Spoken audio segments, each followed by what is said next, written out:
el honor y el gusto de presentarles mi curso de patrología dedicado al estudio de los grandes padres de la Iglesia, desde el siglo II hasta el siglo VIII, 9 hijo de un modo la interpretación bíblica de los padres de la Iglesia. Así, por ejemplo, lo de la Didache nos ayuda a recrear el mensaje de la Biblia en forma de catecismo. Así, por ejemplo, San Ignacio de Antioquía nos enseña a interpretar la Biblia desde la Biblia más cercana a él, que es la de los Evangelios y la de la obra de San Pablo, para entender la teología profunda de Cristo como aquel que ha entregado la vida por los hombres. Él, Ignacio de Antioquía, quiere ser un nuevo Cristo, que también ofrezca su cuerpo, su vida entera, al servicio de la Iglesia, conforme al mensaje de la Biblia. Estudia de un modo especial a los grandes teólogos de Oriente y Occidente, que nos han capacitado para comprender la teología de la Biblia. Entre ellos destaco a 3 o 4. Primero, San Atanasio, que nos ha capacitado para comprender la divinidad y la humanidad de Cristo. Me fijo en Orígenes, el gran padre alejandrino del siglo III, que elaboró la primera gran teología bíblica de la historia de la Iglesia. Me fijo evidentemente en San Agustín, que ha sido el intérprete privilegiado del conjunto de la Biblia en perspectiva de historia de la salvación, en su obra sobre las dos ciudades, la ciudad de Dios. San Agustín, el que nos capacitó para entender a San Pablo el mensaje de la gratuidad, el mensaje de la libertad interior, el mensaje de la vida humana como proyecto unido al de Cristo que nos conduce a un tipo de vida eterna. Me fijo sobre todo en otros padres menos conocidos, quizá. Desde la perspectiva bíblica, el más interesante es San Jerónimo, el primer gran intérprete, traductor de la Biblia al mundo latino, al mundo occidental. Su traducción, llamada la Vulgata, sigue siendo un inmenso monumento al estudio de la Biblia. La Vulgata, que ha sido la Biblia oficial de la Edad Media y que sigue siendo una de las traducciones más importantes de todos los tiempos. Me fijo también en los padres posteriores del mundo latino, Gregorio Magno, que quiso popularizar la Biblia, lenguaje moral, espiritual, en sus grandes comentarios a Job, en sus grandes comentarios a los libros sapienciales. Pero de un modo especial he querido poner de relieve la historia bíblica de los tres orientales. No solamente los griegos, sino también los de lengua siríaca, de lengua aramea, padres menos conocidos, pero absolutamente fundamentales para entender lo que ha sido la presencia bíblica en la Iglesia. Pongo de relieve la forma de oración que aparece en el fondo de los padres orientales, la Biblia hecha imagen en los iconos, la Biblia hecha devoción, un tipo de lectura profunda, sagrada, de los padres esicastas, de la tranquilización y transformación del misterio de Dios. Este curso de patrística, de patrología, es un curso de interpretación bíblica en los primeros 8 siglos de la historia de la Iglesia.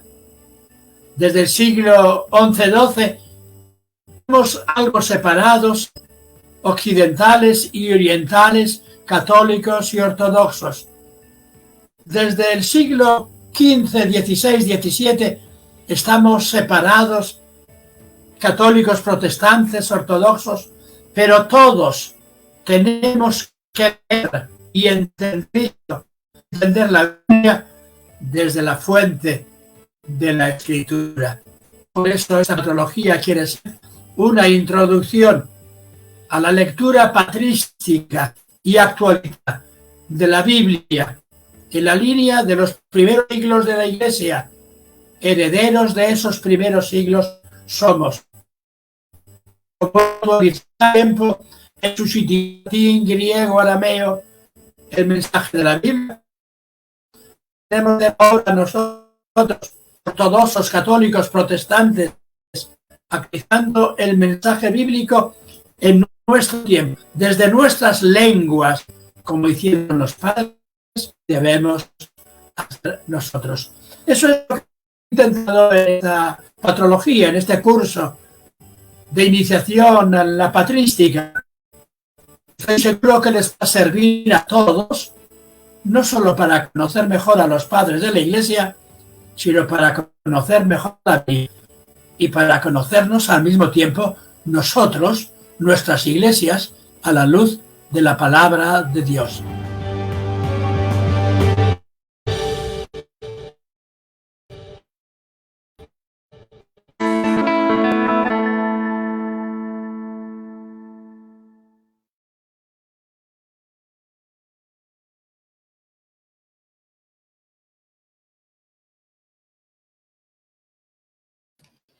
Dios les bendiga, Dios les guarde. Estamos aquí desde Bolivia, una transmisión más aquí por Teología Bíblica. Y en esta ocasión tenemos un tema muy especial y estamos colaborando con la editorial CLIE para un sorteo de 2 libros, que ya vamos a ver más adelante cuáles son los 2 libros. Ya lo hemos anunciado, pero nada, Dios les bendiga, Dios les guarde, espero se encuentren muy bien. Quédese durante toda la transmisión, estoy seguro que este tema le va a interesar. Bien, lo que vamos a hablar en esta noche es sobre los dones del Espíritu Santo en los escritos patrísticos. Ahora, ¿por qué los escritos patrísticos? ¿Y quiénes son los padres de la iglesia? ¿Son padres católicos o algo por el estilo? Vamos a ver eso en esta transmisión, ¿no? El tema es los dones del Espíritu Santo en los escritos patrísticos, y este es el testimonio, como dice la presentación, es el testimonio de los primeros cristianos sobre los dones del Espíritu Santo, qué es lo que ellos pensaban sobre los dones del Espíritu Santo, cómo lo practicaban, creían ellos en los dones del Espíritu Santo o pensaban que los dones habían cesado después de la muerte de los apóstoles, como se plantea una posición en la actualidad. Bueno, eso es algo que vamos a ver en esta transmisión.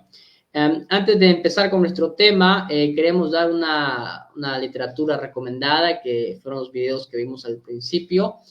Para conocer más sobre el tema de los padres de la iglesia, es fundamental este nuevo libro de la editorial CLIE, del autor Xavier Picasa. Es el curso de Teología Patrística, Historia y Doctrina de los Padres de la Iglesia. Es un libro que muestra una buena presentación de los padres de la iglesia, lo que ellos creían, los que ellos escribieron. Y también quiero recomendar la Biblia de Estudio Mensaje Profético, también de la editorial CLIE. Muchas personas me preguntan cuando doy clases, ¿qué Biblia de estudio puedo utilizar? Hay un montón de Biblias de estudio, pero no sé cuál me gustaría o no sé cuál sería buena. Entonces, esta Biblia de Mensaje Profético de Editorial CLIE es una Biblia muy recomendada, específicamente para aquellas personas que están centradas en estudiar la profecía, en estudiar la apocalíptica. A veces esos temas no se manejan muy bien en redes sociales y se manejan de una forma poquito sensacionalista. Así que esta Biblia de estudio es una buena Biblia para su uso personal y también es una Biblia útil para regalar.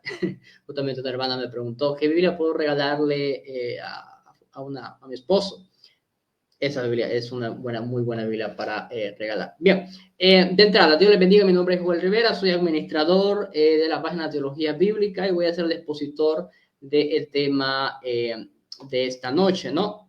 Estos van a ser los 2 libros que vamos a sortear, patrocinados por Editorial CLIE, el comentario al Evangelio de Lucas y Hechos de los Apóstoles por Justo L. González. Yo sé que la mayoría de los que leen ya conocen a Justo L. González. Es un historiador que ha aportado mucho a la iglesia cristiana y a la academia, y ahora Clie nos proporciona pues su comentario de Lucas. Y de hecho, que estoy seguro que Justo Ale González entenderá muy bien a Lucas como historiador, así que estoy seguro que ese comentario tiene mucho que aportarnos. Y también el libro de Conocer la Apocalíptica Judía para descubrir el Apocalipsis de Robert Bernal. Los dos van a estar en formato digital. Ustedes dejan en la parte de los comentarios, dejan su correo electrónico. No hagan spam, por si acaso no comenten su correo 2-3 veces, porque eso no le va a dar más oportunidad. No, cada uno que comentó su correo, usted comentó su correo, va a tener la oportunidad del sorteo. El sorteo se va a hacer después de que termine la transmisión, porque en una página web tengo que meter todos los correos. Y ya después, cuando ya se haga el sorteo, yo voy a comentar, le voy a dejar un mensaje para que nos escriba por internos. Y bueno, ya la editorial Clie se pondrá en contacto con usted para hacerle llegar los libros digitales. Así que no spam, un comentario y es más que suficiente. Estos son los 2 libros que van a ser sorteados después de la transmisión. Bien. Los padres de la iglesia, por ahí vi un comentario, son católicos. Bueno, en cierto sentido podríamos decir que sí. En otro sentido, no son católicos apostólicos romanos como le entendemos actualmente, ¿no? Los primeros cristianos, estamos hablando después del credo de Nicea, cuando se dio el credo de Nicea, en el credo está declarado que creemos en la Iglesia Católica, y católica en primera instancia significaba universal, creemos en una sola iglesia, así como hoy en día nosotros creemos que la iglesia es una, más allá de las diferentes denominaciones que hay, bueno, la iglesia es una. Entonces eso es lo que significa, o significaba en ese tiempo católico. Actualmente católico tiene otra connotación muy diferente, y es debido a eso a veces en que a veces nosotros los evangélicos, los protestantes, no queremos acercarnos a los padres de la iglesia, porque por el nombre de padre tenemos un problema con esto de, padre de la iglesia, entonces es del papa, son papas católicos. Entonces, no tiene que ver con eso, hermano. Vamos a ver un poquito quiénes son los padres de la iglesia antes de hablar de su testimonio, porque esta transmisión lo que quiere hacer es mostrar lo que estos personajes históricos hablaron sobre los dones del Espíritu Santo. Entonces, antes de hablar del testimonio de ellos, quiero hablar un poquito de cómo debemos de entender correctamente los padres de la iglesia. Se da el título de padres apostólicos a un grupo de escritores cristianos de la segunda generación, o lo que nosotros podríamos llamar como iglesia primitiva, ¿no? La primera iglesia, antes de que se convirtiera en una iglesia institucional. Entonces, a ellos se da el título de padres apostólicos. Se cree que fueron muchos, fue así, seguidores de inmediato los 12 primeros apóstoles, es decir, se cree que los padres de la iglesia, bueno, son seguidores, discípulos de los 12 apóstoles. Entonces, su teología es en armonía con la de los apóstoles. Ellos manejan la ortodoxia cristiana.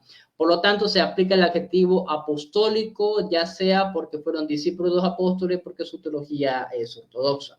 Entonces, los padres de la iglesia, y son varios en realidad, no son más de 3 o 4, son varios, se les llama a los primeros cristianos, los primeros líderes de la iglesia, los primeros teólogos, si queremos llamarlos así, los primeros filósofos, los primeros apologistas. Entonces, el testimonio de ellos es importante, y el video de Xavier Picasa, cuando hablaba de su libro, hablaba de algo de verdad, y es lo que dice el hermano Icardo acá.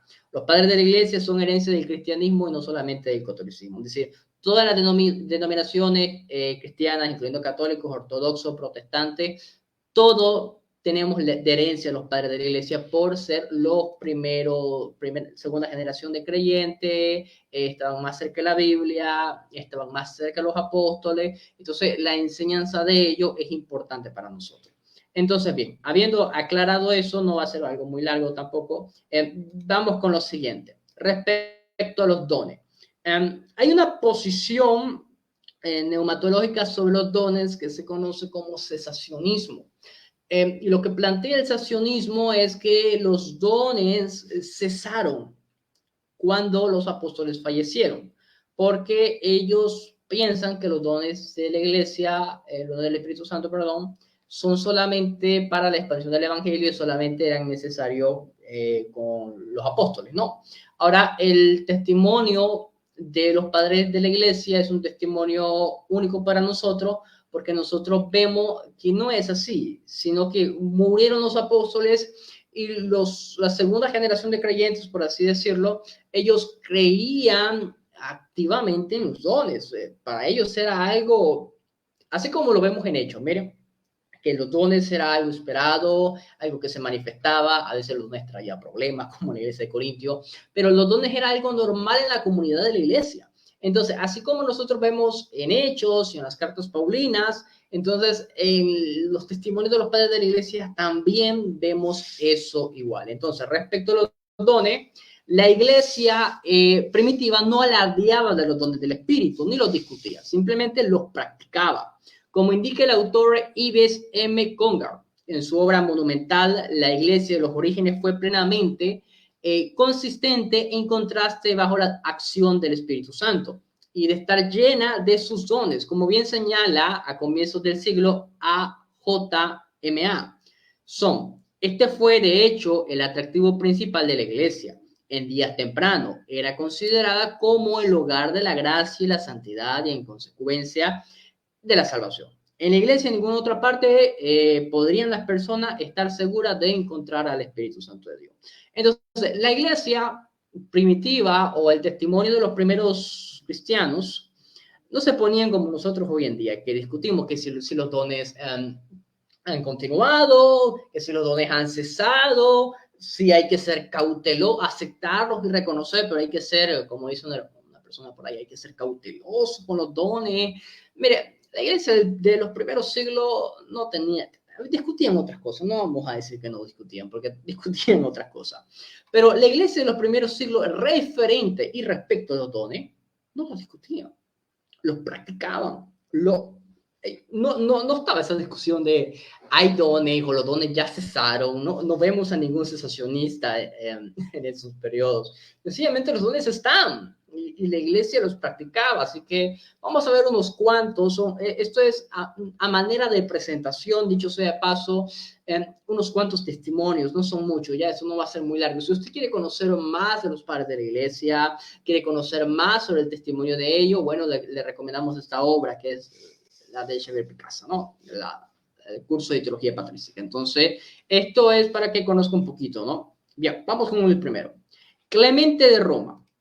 Del año 40 al año 100 más o menos. Clemente fue el tercer obispo de la ciudad de Roma entre los años 91 y 100. Una tradición muy antigua le atribuye una carta a los corintios que escribió en nombre de la iglesia de Roma. La carta gozó de mucho prestigio en la antigüedad. Eusebio la llama epístola grande y maravillosa y agrega que era leída en voz alta para los adoradores reunidos en días tempranos, como lo es en nuestros propios días. Clemente escribió esta carta para hacer frente a un conflicto generado en la iglesia de Corintio allá por los años 95. Ahora, aquí voy a hacer una pausa. ¿Se acuerda de aquellos problemas con los que Pablo trató en Primera de Corintios sobre el tema de los dones, que había un desorden, que unos estaban profetizando, que otros estaban hablando en lenguas, que no había un orden en el culto? Entonces Pablo escribe Primera de Corintios, Segunda de Corintios. Bueno, en la carta de Clemente de Roma a los Corintios, nosotros vemos que ese problema continúa. ¿Qué problema? El problema con los dones. ¿Qué problema? Problema de orden en el culto. Es decir, para el año 90 en adelante, todavía había problemas con los dones, todavía existía eso. Así que sigamos leyendo un poquito. Bien, por las expresiones de Clemente, parece ser que la iglesia en Corintio no aprendió muy bien las lecciones que el apóstol Pablo quiso enseñar a través de sus cartas. Aparentemente, la congregación continuó enfrentando las mismas dificultades que el apóstol había procurado ayudarla a superar. El problema era que había algunos creyentes que sostenían tener ciertos dones espirituales que a su juicio no recibían un adecuado reconocimiento especial de parte de los líderes de la congregación. Eran personas que se consideraban espiritualmente fuertes y que se jactaban de revelaciones o conocimientos místicos, ¿no? Sobrenaturales. pero que no parecían ser muy humildes. Quizás también hablaban en lengua, pero lo hacían con arrogancia. Para Clemente, el Espíritu Santo era una persona viva y activa. Él afirma su fe trinitaria al declarar: Dios vive y el Señor vive y el Espíritu Santo, quienes son a la vez la fe y la esperanza de los elegidos. Por eso era necesario que los corintios aprendieran de una buena vez que era el cuerpo cristiano cuya unidad debía preservar. Y para ello, la mejor regla era: cada uno debe de estar sujeto a su prójimo conforme al don especial, en griego carisma, que ha recibido. De este modo, el Espíritu estaba sobre ello, así como había estado con sus predecesores en la fe, que habían hablado a través del Espíritu Santo. Permítame, voy a ver un poquito los comentarios. Yo quisiera conseguir el libro de forma digital, pero no está. Amén. Bueno, hermano Icardo, tiene la posibilidad, puede ser que más adelante tengamos un sorteo de ese libro. Todavía no, pero puede ser que exista la posibilidad. Bueno, el punto. Clemente de Roma continúa el tema con los corintios, ¿no? Y por si acaso, está la obra de Clemente de Roma, uno puede leerla, está en español. Entonces, Clemente de Roma continúa con la misma situación con la de Pablo. Había algunos cristianos en Corintios que se jactaban de sus dones, ¿no? El problema de la jactancia de los dones. Entonces, aquí tenemos del año 100 hasta el año 100 después de Cristo. Alguno dirá, no, pero es que todavía en ese tiempo Juan no había muerto, porque Juan murió más allá del 100 después de Cristo. No sé. Hay algunas personas que no les gusta este tema de los dones argumentar eso. El punto es que los problemas de Corintios continuaron todavía. Y eso lo tenemos como testimonio en la carta de Clemente a los Corintios. Pero, a ver, y a veces hay una cuestión con algunos hermanos cuando se habla de estos escritos patrísticos, pero no, esos son libros que no están en la Biblia. Sí, hermanos, los escritos de los padres de la iglesia no son canónicos. Entonces, y a veces es que no entiendo, a veces las personas no quieren leer nada que no sea canónico. Entonces, no, los libros de Clemente Roma y los otros padres de la iglesia que vamos a ver adelante no pretenden ser libros canónicos tampoco. Simplemente son hermanos en la fe de ese tiempo que eran líderes, eran teólogos, eran pastores, eran apologistas y enfrentaron diversas situaciones. Y bueno, como usted hace hoy en día, tiene alguna discusión, tiene algo de qué hablar, lo postea en Facebook. Bueno, en ese tiempo no había Facebook, la gente tenía que escribir. Entonces, los primeros cristianos hablaban de las cosas que ellos estaban pasando, de las cosas que ellos estaban enfrentando a través de los escritos. Entonces, si usted piensa que lo que usted escribe en su Facebook es importante y la gente necesita leerlo, cuánto no más deberíamos de darle importancia a los escritos de los primeros cristianos, ¿no? Entonces, bien, Clemente de Roma aporta mucho el tema. Ignacio de Antioquía. Vamos a ver qué dice de Ignacio de Antioquía. Según el historiador George P. Fisher, la personalidad y el oficio distintivo del Espíritu Santo son claramente establecidos por Ignacio. Al igual que Clemente, Ignacio expresa en sus escritos su experiencia personal del Espíritu Santo. Más que intentos de sistematizar su pensamiento, escribió 7 cartas que transpiran convicción y poder espiritual y constituyen una fuente riquísima en cuanto a su percepción de la persona y obra del Espíritu. Se destaca en sus escritos la atención que presta a las diversas manifestaciones del Espíritu, sus dones, especialmente el don de profecía, palabras de conocimiento y revelaciones espirituales.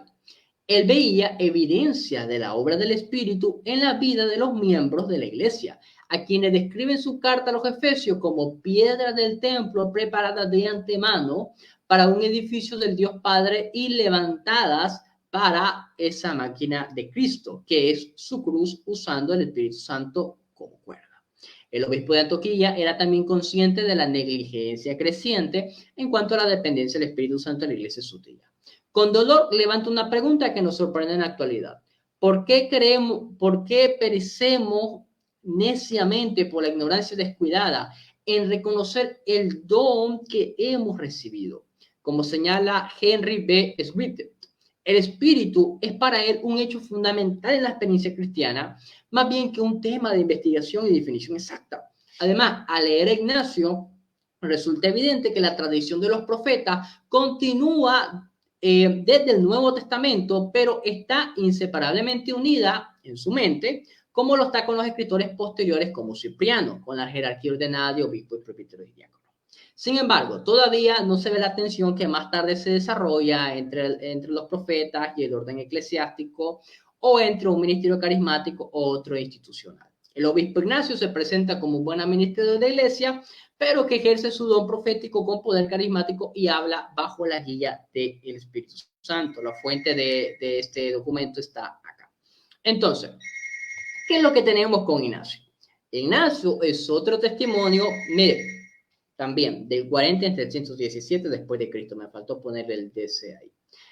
Otro testimonio, Ignacio da testimonio de los dones, Ignacio da testimonio de la palabra de profecía, Ignacio da testimonio de algo que es motivo de escándalo para muchas personas. Ignacio da testimonio de una continuidad de un ministerio profético, de profetas. ¡Wow! Pero que los profetas no eran hasta Juan. Bueno, por allá había un hombre llamado Agabo, que era profeta. Por allá había un hombre llamado Sila, que era profeta. Por allá, el libro de los Hechos dice que en la iglesia había profetas y maestros. ¿Me entienden? Esos dones que estaban en la iglesia primitiva, todavía durante el primer y comienzo del segundo siglo, según nos testifica Ignacio, todavía continuaban. Todavía había profetas. No es como hoy en día. No que ya no hay profetas, no voy a hablar de otra cosa más, sino que solamente actualmente hay pastores, evangelistas y maestros. No hay nada más. Bueno, Ignacio discrepa con usted. Se piensa de esa manera. Entonces, bien, ese es el segundo testimonio que tenemos sobre los ministerios. Sigamos adelante. El pastor de Hermas. Ok. Vamos a ver qué dice el pastor de Hermas. De todos los padres apostólicos escritos, probablemente el que presenta las referencias más completas al Espíritu de Dios. El libro es una alegoría religiosa que está dividida en tres partes: visiones, mandamientos y semejanzas. Su autor discute con bastante detalle la obra del Espíritu Santo en la iglesia y considera, con particular interés el don de profecía, mientras condena y advierte sobre la profecía falsa.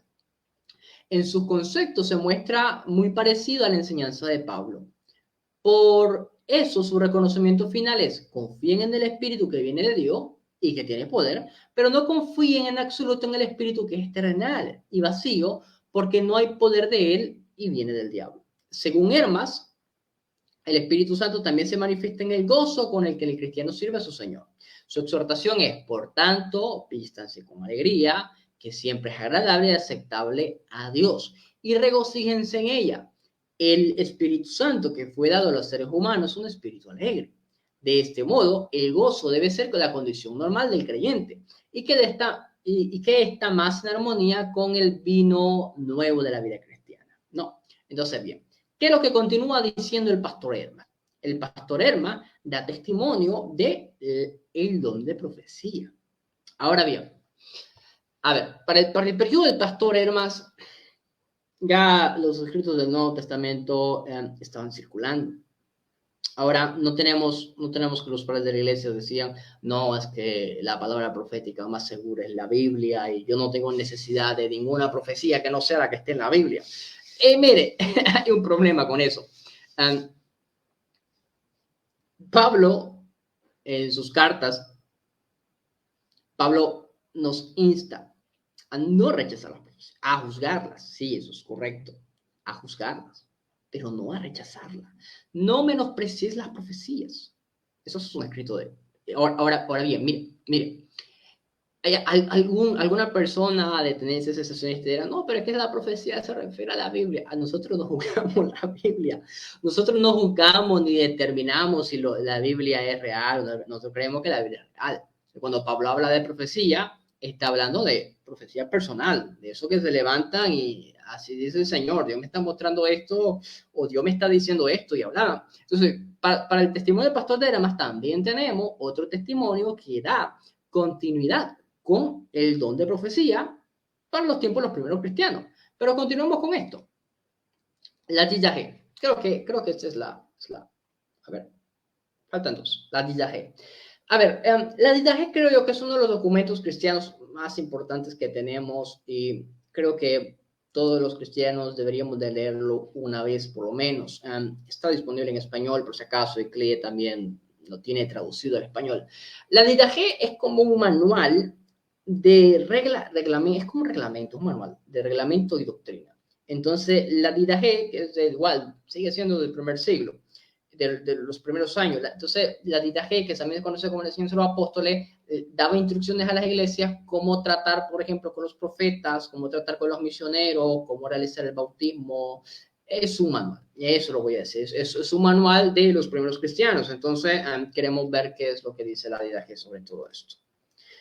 A ver, la Didache o enseñanza de los 12 apóstoles es un pequeño opúsculo de fines del primer siglo. Desde su descubrimiento ha sido uno de los documentos posapostólicos y extracanónicos más estudiados. Y yo le digo, la Didache, yo recomiendo que todo cristiano la lea por lo menos una vez, como conocimiento general, para saber un poquito cómo la iglesia primitiva tomaba sus decisiones y manejaba ciertos asuntos. La Didache, como el testimonio de la continuidad de la operación del Espíritu Santo en la iglesia posapostólica. La Didache pone en manifiesto una presión muy especial por el ministerio profético en particular, refiriéndose a los procedimientos a seguir en ocasión a la cena del Señor. El opúsculo exhorta: permitid a los profetas dar gracias tanto como deseen. La admonición recuerda el consejo de Pablo a los Corintios: procurad los dones espirituales, pero sobre todo, ¿qué? Profeticéis. Algunos dirán, no, es que mire, la gente se saca unas explicaciones. Algunos, no, pero es que profetizar es predicar. Y todo el que predica es profeta. No. A ver, predicar y profetizar son cosas que podrían llegar a ser similares. No son lo mismo. No son lo mismo.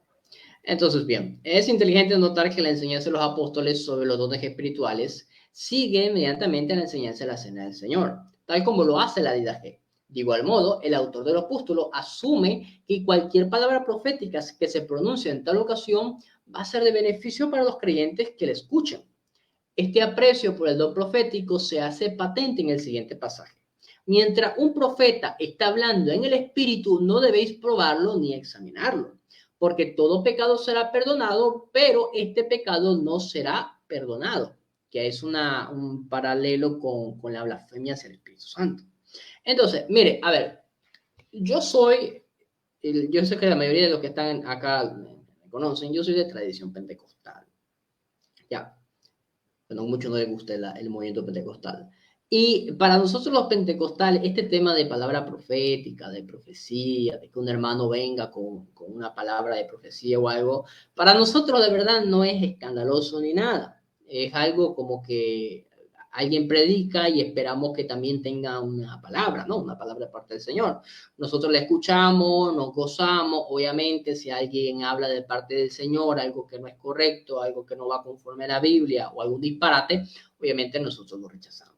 Pero en otras tradiciones cristianas tienen un sesgo, un rechazo absoluto para todo tipo de profecía que, según ellos, si no está en la Biblia, no lo escuchan, no lo quieren recibir. Entonces yo me pongo a pensar y me acuerdo cuando Agabo agarra y le dice a Pablo, no me acuerdo cómo era muy bien el acto profético, pero la cuestión es que creo que él, ahora me acuerdo ustedes, creo que le ata las manos a Pablo y le dice a Pablo, así como tiene las manos atadas, así vas a salir de Jerusalén y vas a salir encarcelado. Agabo le dio lo que nosotros llamamos una profecía personal a Pablo de algo futuro. Nótese que no toda la profecía tiene que ver con el futuro, pero le habló de algo futuro y de algo que le iba a pasar. Y yo no veo a Pablo, a ver, Agabo, detenete un momento. Si lo que me vas a profetizar no está en la Biblia, yo no quiero escucharlo. Ay, Señor, no de que me ría, pero es que me acuerdo de varias imágenes que salen en Facebook. No, Pablo no le pone un estate quieto a Agabo y le dice, no, si no está en el Antiguo Testamento no quiero escucharte. No, lo escucha. Pablo es consciente de que en Jerusalén le esperaba eso y nada, él va. Dios le confirmó por Agabo lo que él ya sabía de antemano No se pone a estar peleando. Pero hoy en día, cuando se habla de dones, profecía o palabra de parte del Señor, este fenómeno, no, mira, si lo que me vas a hablar no está en la Biblia, yo no quiero escucharlo. Y mire, con esto yo no quiero decir que vamos a aceptar cualquier cosa que la gente diga que dice el Señor. No, no me estoy refiriendo a eso. Lo que me estoy refiriendo es que Dios puede dar una palabra a una persona y tiene que ver con asuntos de su vida personal, que no necesariamente van a estar escritos en la Biblia, ¿no? Entonces, ese biblicismo de sana doctrina que opaca y apaga los dones del Espíritu Santo no es algo que tenemos en el testimonio de los primeros cristianos. Vamos a ver, creo, un último escrito. Papías de Hierápolis. Vamos a ver. Es oportuno mencionar aquí el testimonio de uno de los fragmentos de Papías de Hierápolis, obispo de esa ciudad de Asia. Papías había oído predicar al apóstol Juan y era amigo de Policarpio. Policarpio era discípulo del apóstol Juan. Hacia el año 130 escribió un tratado de 5 libros que se titula Explicación de las sentencias del Señor. Lo que se conserva de la obra tiene importancia, pues contiene algo de inestimable valor, como es la enseñanza oral de los discípulos de los apóstoles. En un interesante pasaje, Papías relata algunos hechos milagrosos, señalando que él llegó al conocimiento de ellos por la tradición oral. Según él, la hija de Felipe le contaron de un hombre muerto que fue resucitado a la vida en sus días. ¿Se acuerdan de la hija de Felipe? Esas chicas que profetizaban, mujeres que hablaban de parte del Señor, que a muchos no les gusta que las mujeres hablan de parte del Señor. Eusebio, que registró esto en su historia eclesiástica, agrega: él también menciona otro milagro relacionado con Justus Opado Barsebas, que tragó un veneno mortal y no recibió daño por causa de la gracia del Señor. Y agrega la misma persona, Papías, además, ha registrado unas historias comunicadas a él oralmente, entre algunas de ellas palabras de conocida, enseñanza de Salvador y algunas otras cosas de naturaleza más fabulosa. No tengo la cita y la debí de haber incluido, no sé por qué no la incluí, pero Papías es uno de los que da testimonios de que las hijas de Felipe eran profetizas, que esa es la palabra correcta para las mujeres que tienen un ministerio profético. Entonces, Papías es uno de los testimonios que tenemos nosotros de que las hijas de Felipe, si esas hijas de Felipe tenían un ministerio profético activo, aún después de lo que pasó en Hechos. Entonces, bien, este es el último testimonio que vamos a ver. Hay más, amado hermano. Esto solamente es presentación. Dice el hermano Juan: hay que tomar en cuenta que el tiempo de Pablo, la Biblia aún no estaba toda escrita, el Nuevo Testamento estaba en proceso, y por esa razón hoy debemos hablar solo de la predicación bíblica.